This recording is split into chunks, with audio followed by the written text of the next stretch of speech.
All right, so this is a paper with Hamze, who is a former student of mine. So this is a paper about closure operator.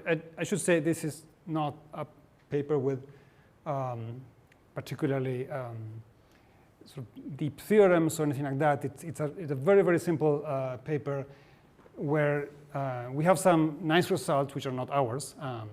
We borrow from the literature and sort of put things together to say something hopefully new and interesting about two unexpected things that you might think are not connected, but we show are connected.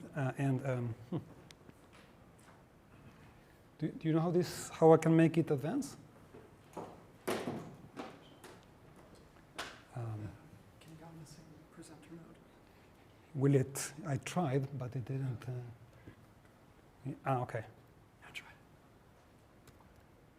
And now it should work? OK, great. OK, thank you. OK, so this is a definition that you have probably seen before. So a function which maps subsets of set X into subsets is a closure operator if it satisfies the following properties. So extensivity is that for any set, it only goes to a superset. And it keeps the empty set fixed. Idempotence is that it leaves fixed all the elements in its range. And monotonicity is just monotonicity in set inclusion. And I will be working only with finite sets in this talk.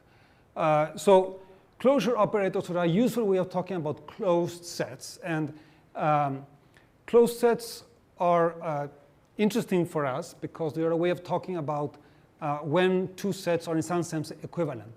So in a closure, if you think about closed sets in topology, then for some purposes, a set and its closure are equivalent in topology. In convex analysis or in linear spaces, sometimes a set is in some sense equivalent to its convex hull. And both of these notions can be captured through a closure operator. So we're going to be focusing on different of closure operators that satisfy different purposes. But that's the idea in this talk. In particular, we're going to look at two different settings that we are going to model through closure operators. One is classification in machine learning. So think again about this idea that you want to treat some set as equivalent to some other sets. And this idea, this sort of equivalence, will allow us to talk about classification in machine learning. And the other completely different application is from decision theory.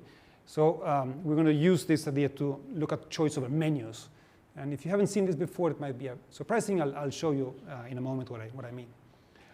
So what we do here that is new is that we talk about sort of complexity of operators, of closure operators, and we apply these notions of complexity to machine learning and to decision theory. So essentially the same ideas have these very different applications. For the case of machine learning, the idea of complexity will be similar to the idea in machine learning that you build up a more complex classifier from a simpler classifier. And so we will get that idea from our definitions. In decision theory, in some sense, an agent who is boundedly rational can have a more or less complex model of decision making behind, and we will capture this idea of complexity again through the same sort of machinery. So here's an example. So this is typical Simpson example. So the universe will consist of Homer, Marge, Bart, Lisa, Maggie, Santa's little helper, and Snowball. And now I'm going to talk about different classifiers using closure operators. So first of all, you might think of a classifier that recognizes the humans from the non-human elements of this universe. So this classifier would map the set A into the humans, Homer, Marge, Bart, Lisa, and Maggie, only if all the elements of A are humans. Okay? So think again about the equivalence between a set and its closure or a set and convex hull. So I have this set which consists only of humans. I think of that as equivalent to the set of all humans. In that sense, this closure operator is a classifier. A second classifier could recognize the adults. So here, it would map both Homer and Marge into the set Homer and Marge. right? Because both Homer and Marge are adults in this universe. So these two classifiers are very simple. One recognizes humans, the other one recognizes adults. One, which is slightly more complicated, would recognize the males and the children. So for example, if you feed this classifier Bart, it will return Bart, because Bart is the only only male who is also a child. But if you feed this classifier Bart and Santa's little helper, who I remind you is a dog, but a male dog, it will return Homer, Bart, and Santa's little helper, because those are all the males in this universe. So that's how these classifiers works. So it's how you capture classification through these closure operators. Okay, let me go to the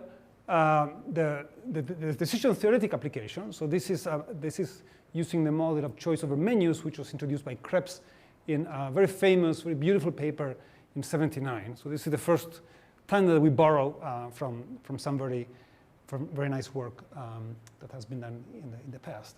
So choice over menus means that I choose among different sets of options that I will, in a second stage, choose from. So suppose I ask Homer if he wants to go to a place where you can have a beer, a gin and tonic, or a lemonade. Well, for Homer, that's equivalent to a place where you only have beer and lemonade. And in turn, it's equivalent to a place where you can only have a beer and a gin and tonic. And it's strictly worse than a place where you can have a gin and tonic or a lemonade. Why? Well, because Homer just wants to have a beer. So as long as it's a beer, I mean, Homer plans on having a beer, and all of these places are equivalent for Homer. Okay? So this type of behavior is what Krebs calls strategically rational, because you have a utility function that you will be maximizing in a second stage, and therefore the value of a set of options is equal to the value of the best option according to that utility function. Okay? And we'll use that same terminology here, and we'll talk about strategic rationality.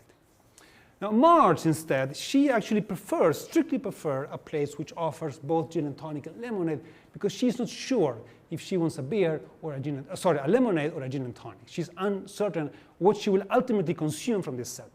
So for her, this bigger set, which contains both gin and tonic and lemonade, is better because she hasn't made up her mind. She doesn't sure what she will feel like having once she gets to the restaurant. Okay? So this is what Krebs calls a preference for flexibility. Okay? And we're going to capture these things through a closure operator. How? Well, again, think about how you think about a set as being equivalent to its closure, or a set being equivalent to its convex hull in topology or in linear spaces. For Homer, any set that contains a beer is equivalent to the universe, which of course contains beer. Well, that's how we capture Homer's behavior. For Marge, instead, for a set to be equivalent to a set that contains gin and tonic and lemonade, it has to contain both gin and tonic and lemonade. Okay? So it will turn out that we're going to be able to say that the closure operator that captures Homer's behavior is simpler than the closure operator that captures Marge's behavior. In a sense, Homer is single-minded. He just wants to have a beer. Marge has more complicated preferences because she's not sure if she wants to have one thing or another. Okay? And these definitions will reflect these properties. All right? Okay, so I don't have a lot of time, so I'm going to skip some very standard definitions. Maybe just a small piece of terminology. A weak order is what I'm going to call a binary relation which is complete, meaning that it orders everything. So any two alternatives are ordered and transitive. Okay? The other definition should be familiar. Now, by analogy to support functions and supporting hyperplanes in linear in convex analysis, we can think of a support function as being a function that for each set A depends on a weak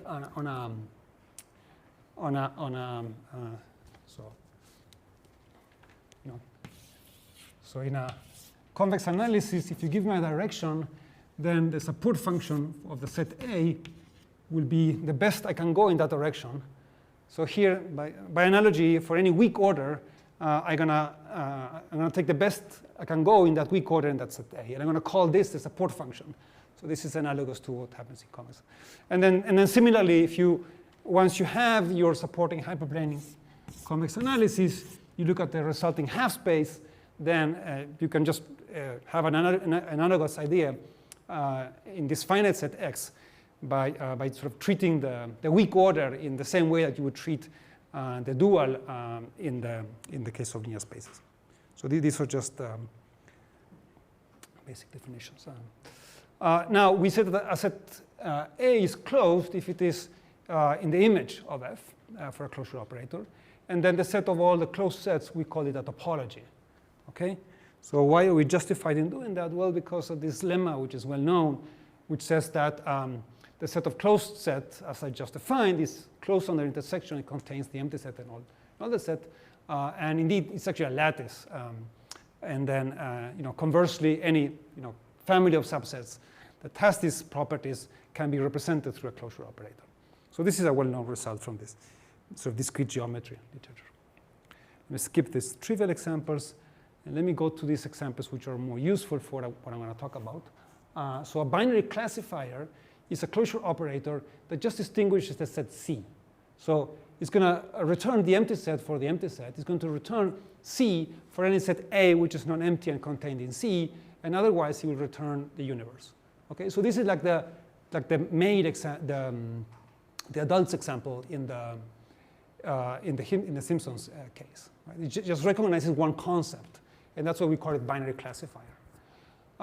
The strategic rationality is going to depend on having a utility function, or a function U, and it will, for any A, it will look at the best that you can do for that function A, and then it's going to return the resulting half space. Okay. So we think of binary classifiers as being simple, and we think of strategic irrational classifiers as being simple. Okay. Why? Well, because a binary classifier recognizes as a classifier a single concept. Strategic irrational has this behavior which is just tries to optimize one function, or utility function like Homer, who just wanted to have beer.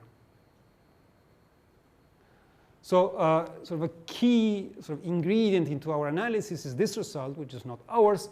There are a couple of instances of this result in the literature, but the most general one is due to Chambers, Miller, and Yenmes, which is a representation result. It says that if a function is a closure operator, then you can obtain it as the intersection of these strategically irrational half-space operators. And essentially, we're going to think of the number of such simpler closure operators that generate it as the complexity. And so you can rephrase it as follows. So a closure operator can be represented through strategically irrational closure operators as the intersection. And so am I right? I have 5 minutes left? Okay, so then let me try to go as quickly as possible because slightly more. Slightly more. Okay, great. See if I then need to tell you this or not. So let me just very quickly. So we have sort of a slight improvement on the previous result, which is the following. So if I have a family of closure operators, then the intersection is also a closure operator. And this is very easy to see. We said F is generated from G. And moreover, there's a converse.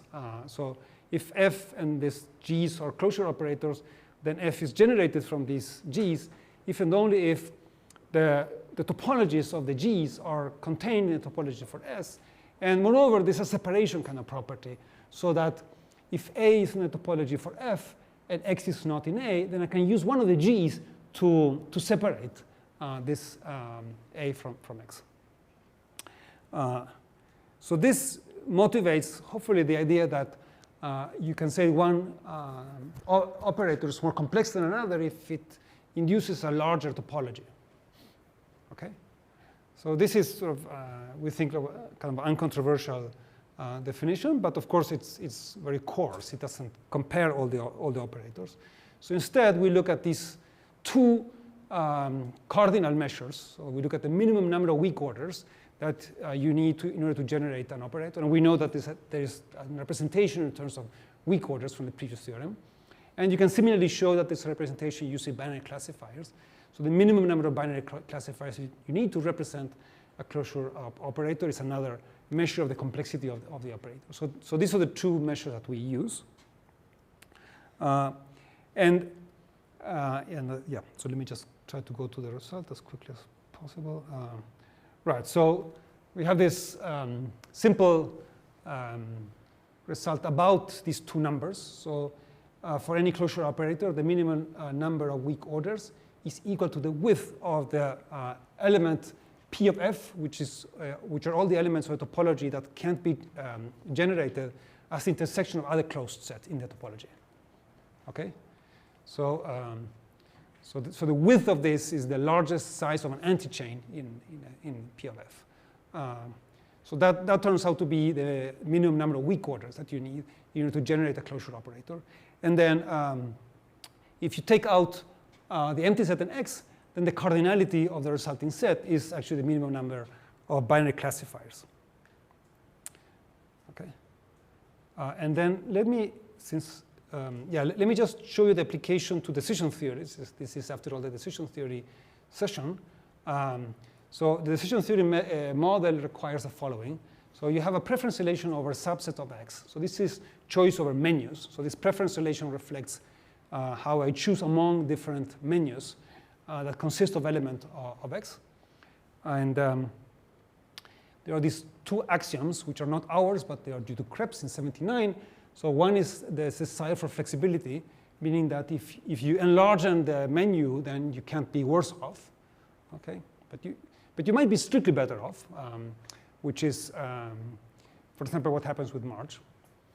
And then the other one is ordinal submodularity, which says that if A is indifferent to A union B, then if you add C in the sense of taking the union to A, and you add C in the sense of taking the union to the union of A and B, then you're also indifferent.